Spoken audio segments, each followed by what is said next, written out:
What if I told you that a Swiss psychiatrist, writing a century ago in the shadow of World War I, described exactly what we're living through today? What if he mapped out the psychological terrain we're walking through right now, step by terrifying step? What if Trump wasn't a surprise, but a prediction? What if MAGA wasn't born out of politics, but psychology? What if everything we're witnessing is the inevitable result of a collective wound we've refused to heal? Carl Jung didn't name Trump. He couldn't have. But in 1916, while Europe was tearing itself apart, he wrote about a shadow that sleeps in the collective mind of every civilization. He warned us, when a nation loses sight of its darkness, the darkness takes over. And now, we're living inside that forgotten warning. We're the characters in a psychological drama that was written over 100 years ago. Carl Jung, one of the founding fathers of depth psychology, spent his life studying the human psyche. But unlike Freud, who focused on individual neuroses, Jung saw something bigger, something that would either save humanity or destroy it. He once said, "The greatest threat to mankind is not outside of us, but what lies hidden within." He wasn't speaking metaphorically. He meant something very specific, something he called the collective shadow, the unconscious parts of humanity that we refuse to face, refuse to own, refuse to integrate. You know this feeling intimately, don't you? It's the part of you that gets triggered when someone points out your mistakes. The part that would rather be right than honest. The part that whispers, "They're the problem, not me." The part that secretly enjoys watching others fail. The part that judges harshly what you fear most about yourself. Jung saw this pattern before World War I, when nationalism began consuming Europe like a psychological virus.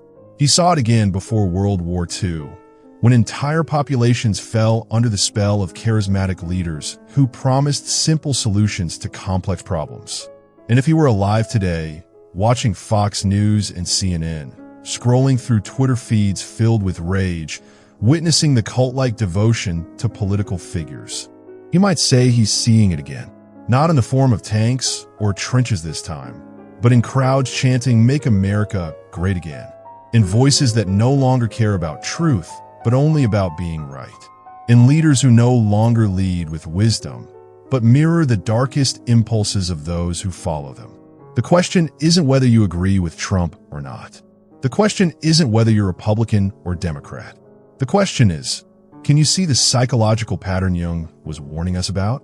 Can you recognize the shadow when it rises? Because once you see it, you can't unsee it. And once you understand it, you might finally understand why we're here. Let's be specific about what Jung would see if he looked at America today. He would see a nation that has spent centuries building an identity around being exceptional, chosen, inherently good, while systematically denying the darkness that made such goodness possible. The genocide of indigenous peoples, reframed as manifest destiny. The enslavement of millions, rationalized as economic necessity.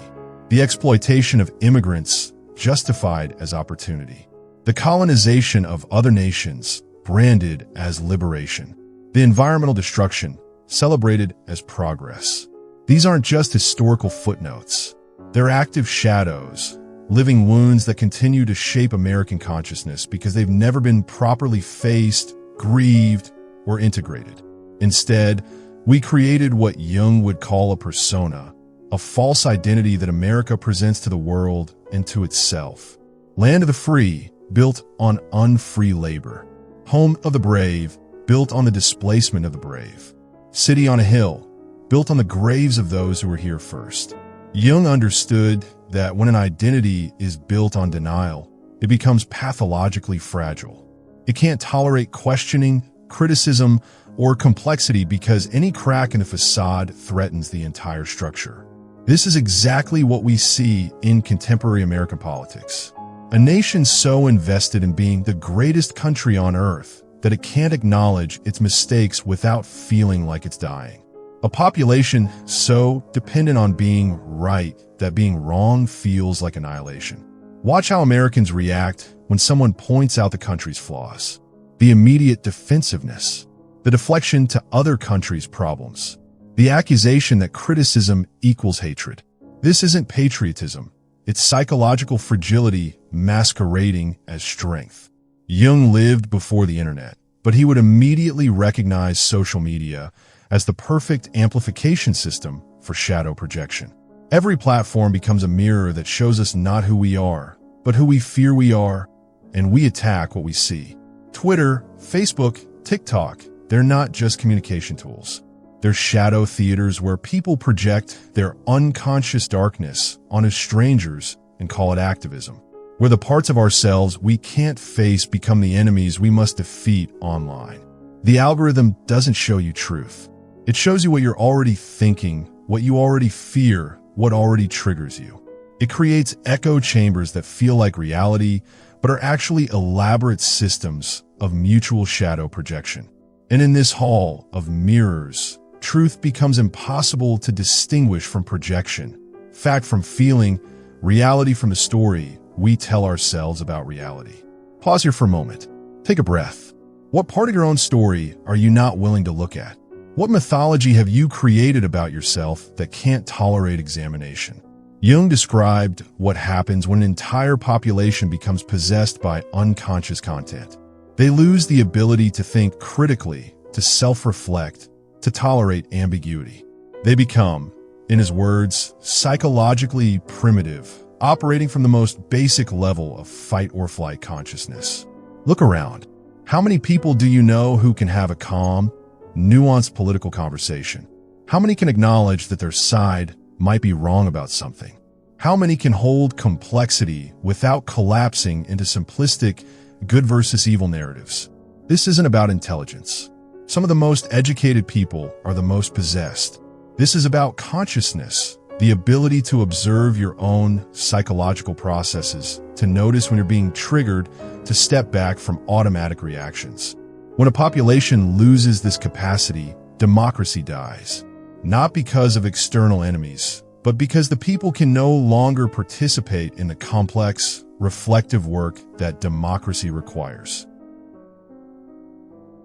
Jung spent decades mapping what he called archetypes, universal patterns that live in the collective unconscious of humanity. The mother who nurtures and devours, the hero who saves and destroys, the wise old man who guides and manipulates, the innocent who heals and denies.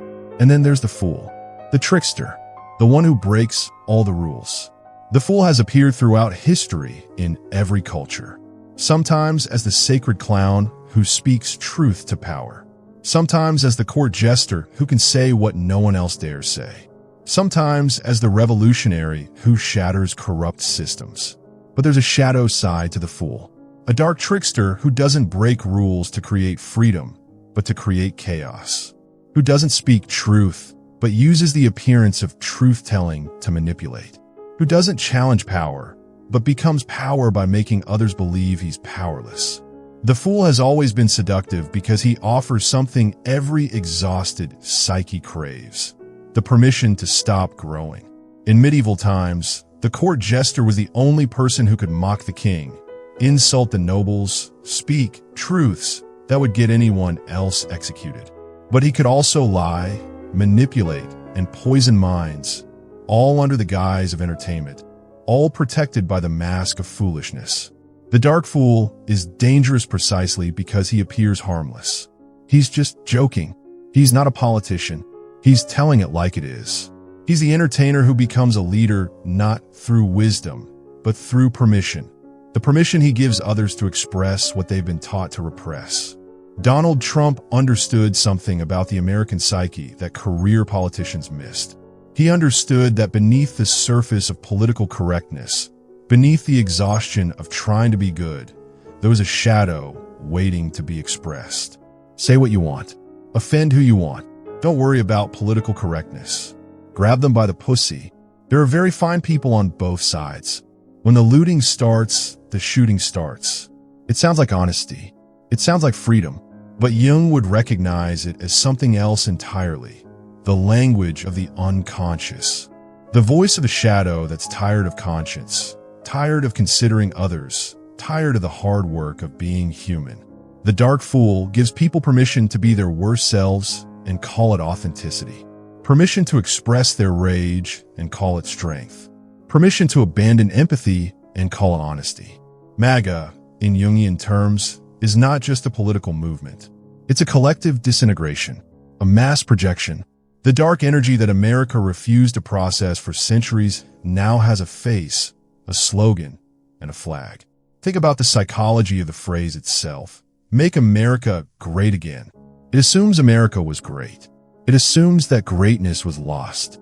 It assumes that greatness can be reclaimed by going backward rather than forward.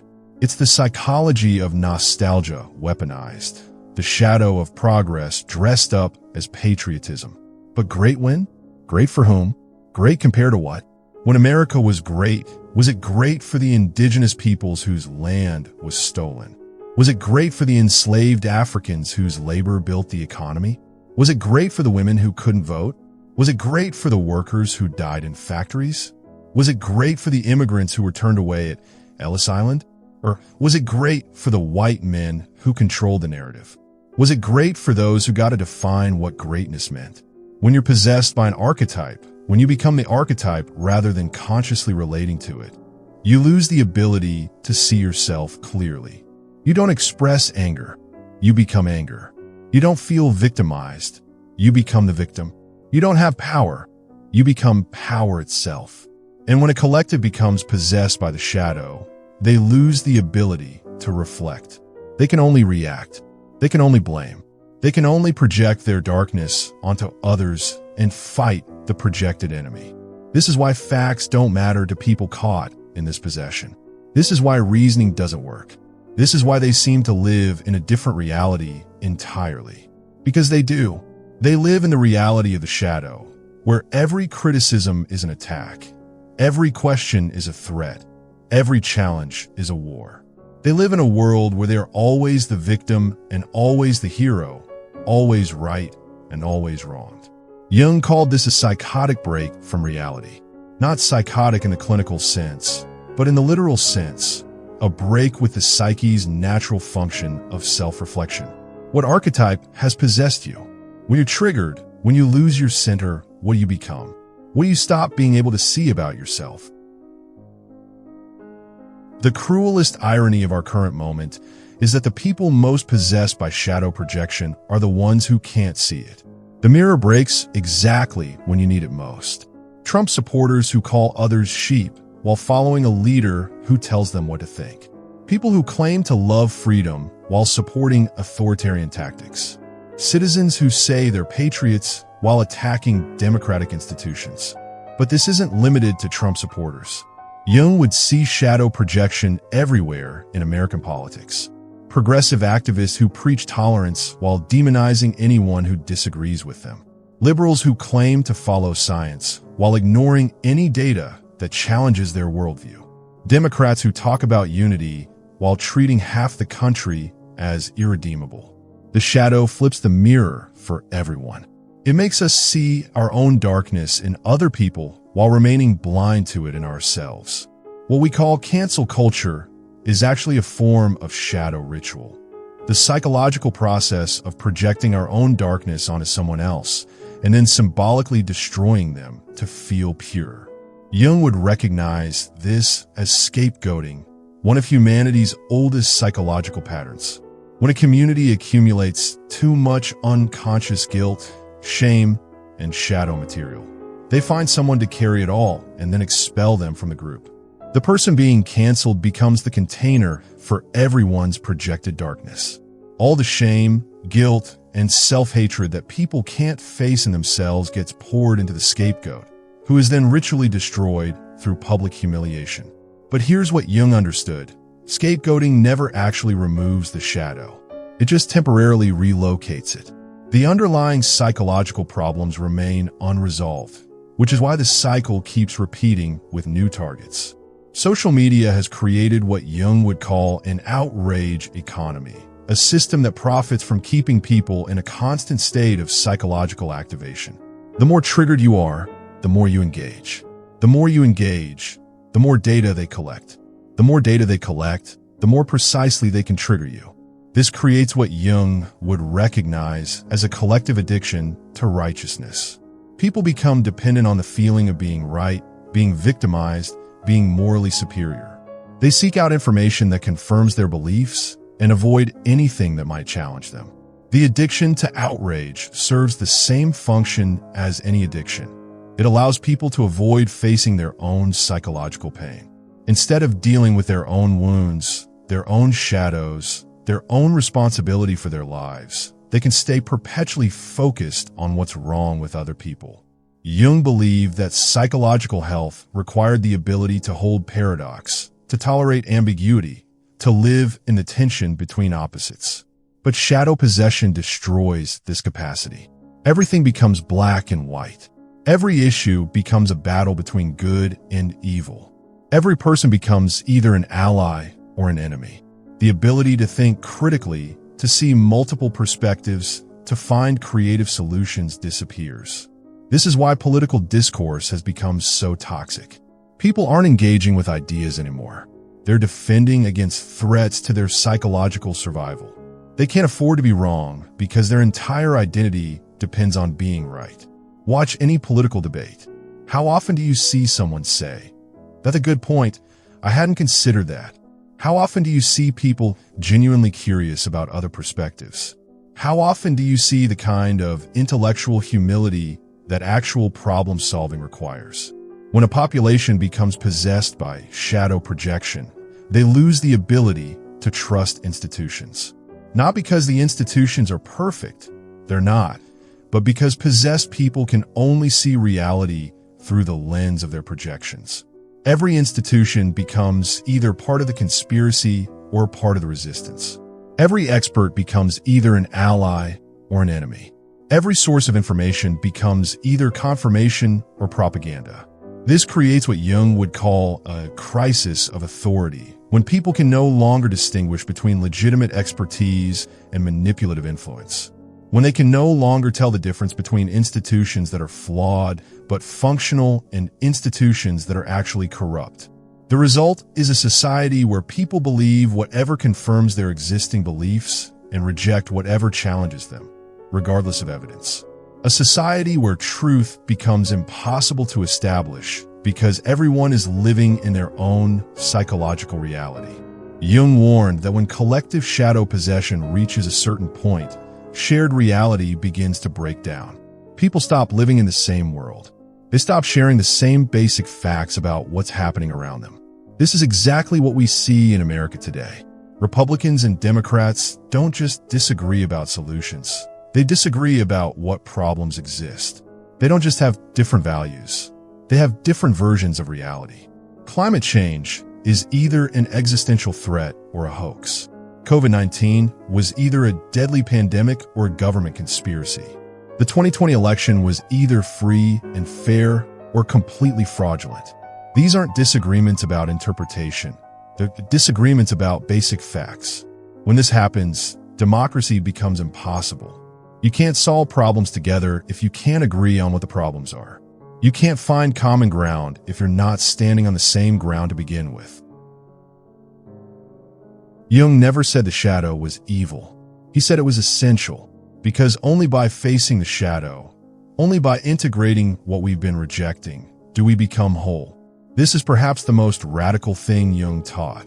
The shadow contains not just our darkness, but our unlived potential.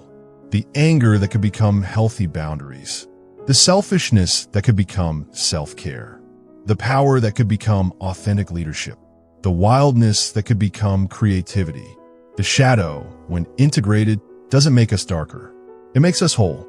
It gives us access to the full spectrum of human experience, to the full range of our gifts and capabilities. Jung called this process individuation, the lifelong journey of becoming who you really are. Not who you think you should be, not who others expect you to be, not who your wounds have convinced you that you are, but who you are when you're no longer running from your own completeness. Individuation isn't about perfection. It's about integration. It's about learning to hold the paradox of being human, capable of both cruelty and kindness, both wisdom and foolishness, both love and fear. It's about developing what Jung called the transcendent function, the psyche's ability to bridge opposites, to find a third way that doesn't deny either side of conflict but transforms both into something new. This is not just psychological theory. This is practical wisdom for navigating a polarized world. When you've done your own shadow work, you're less likely to be triggered by other shadows. When you've integrated your own darkness, you're less likely to project it onto political figures or ideological enemies. You become what Jung called a conscious individual, someone who can hold complexity without collapsing into simplicity, who can face truth without armor, who can love without losing themselves. Let me tell you about Elena. She's a 38-year-old teacher from Texas who spent her 20s fighting every injustice she encountered. She was passionate, committed, righteous, and completely exhausted. She protested, she argued, she posted, she campaigned. She saw enemies everywhere and herself as one of the few people brave enough to fight them. She was saving the world, one Facebook post at a time. But the world wasn't getting saved. If anything, it seemed to be getting worse. And Elena was burning out, becoming bitter, losing faith in humanity itself. Then Elena's therapist asked her a question that changed everything. What if your anger about injustice is covering up your grief about your own wounds? Elena realized she'd been fighting racism, sexism, and inequality not just because they were wrong, which they were, but because they reminded her of her own experiences of powerlessness as a child. She'd been using political activism to avoid dealing with her own trauma. When Elena began therapy, when she started grieving her own losses and healing her own wounds, something miraculous happened. She didn't stop caring about justice. She started caring more effectively. Instead of posting angry rants on social media, she started having real conversations with people who disagreed with her. Instead of demonizing her opponents, she began trying to understand their fears and wounds. Instead of trying to win arguments, she started trying to build bridges. Elena became a different kind of activist, one who could hold both compassion and accountability, both anger and love, both her own pain and others' humanity. She didn't become weak. She became powerful. She didn't become passive. She became strategic. She didn't stop fighting for justice. She started embodying it. This is the real revolution that Jung was pointing toward. Not the overthrow of external systems, but the transformation of internal consciousness. Not the defeat of outer enemies, but the integration of inner wholeness. When enough individuals do this work, when enough people stop projecting their shadows and start integrating them, something changes in the collective field. The fever breaks. The possession lifts. The madness starts to clear. This doesn't happen overnight. This doesn't happen through elections or protests or social media campaigns. This happens person by person, shadow by shadow, wound by wound. It happens when you stop waiting for the world to change and start with the person in the mirror. Right now, in this moment, you have a choice. We all do. You can keep projecting your shadow onto politicians, onto movements, onto them. You can keep living in reaction, in blame, in the exhausting drama of righteousness. You can keep giving your power away to demagogues and influencers and anyone who promises to fight your enemies for you. Or you can begin the real work. The work of facing what you've been avoiding. The work of healing what you've been hiding. The work of integrating what you've been rejecting. The work of becoming whole. This is not about becoming perfect. Perfection is the shadow's promise that if you just find the right enemy to fight, the right cause to serve, the right leader to follow, you'll finally be good enough. Wholeness is different. Wholeness includes your imperfections. Wholeness embraces your contradictions. Wholeness integrates your darkness with your light. Jung believed in something he called the transcendent function, the psyche's natural tendency toward healing, toward integration, toward consciousness. Even in the darkest times, this function continues to operate. Even when individuals and collectives seem completely possessed by the shadow, the possibility of awakening remains. This is not naive optimism. This is hard-won wisdom. Jung lived through 2 world wars. He saw humanity at its worst. But he also saw something indestructible in the human spirit, the capacity to learn, to grow, to transform even the deepest wounds into wisdom. The current political chaos isn't the end of the story. It's the crisis that comes before transformation. It's the fever that burns away what's no longer serving. It's the dark night of a soul that precedes the dawn. But it requires something from each of us. It requires us to stop being victims of our own psychology and start being its conscious participants. It requires us to stop giving our power away to fools and start reclaiming our own inner authority. It requires us to stop waiting for someone else to save us and start doing the work of saving ourselves. So here's the question Jung would ask if he were alive today. Here's the question that could change everything. What shadow are you projecting onto the political world that you need to reclaim and integrate in yourself? What anger are you directing at them that really belongs to your own unhealed wounds? What powerlessness are you fighting in the outer world that you haven't faced in your inner world? What chaos are you trying to control outside that reflects the chaos you haven't made peace with inside? The work of shadow integration isn't comfortable. It means looking at parts of yourself you'd rather not see. It means taking responsibility for things you'd rather blame on others. It means giving up the simple story where you're the hero and they're the villain.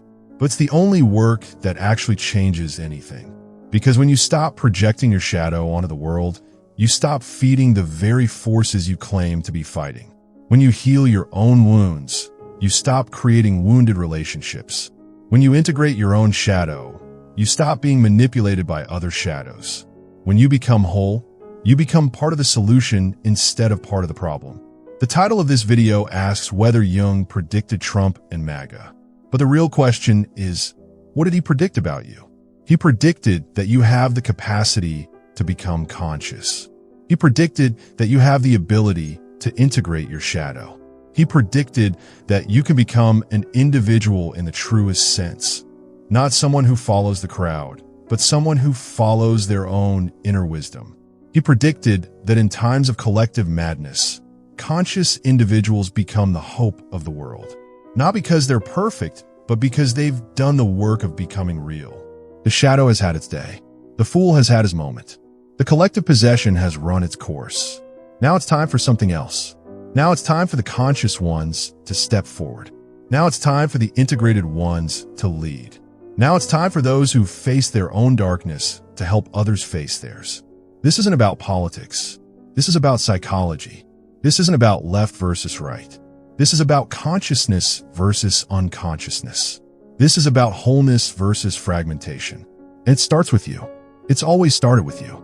The authority to heal, to grow, to become whole. You've had it all along. The question is, are you ready to use it? What shadow are you ready to face? What healing are you ready to begin? What wholeness are you ready to claim? The choice is yours. It always has been. If this video spoke to something deep inside you, if you felt seen rather than lectured to, if you're ready to begin this sacred work of becoming whole, you're not alone. There are others walking this path. There are others doing this work. The collective healing begins with individual healing. The political transformation begins with psychological transformation. The outer change begins with inner change. Like this video, if it resonated with your soul, share it with someone who needs to hear this message. And subscribe if you're ready for more conversations that go beyond the surface to the place where real transformation happens. The shadow has taught us what we needed to learn. Now it's time to integrate what we've learned and step into who we're meant to become. The light has always been there. It's time to let it shine.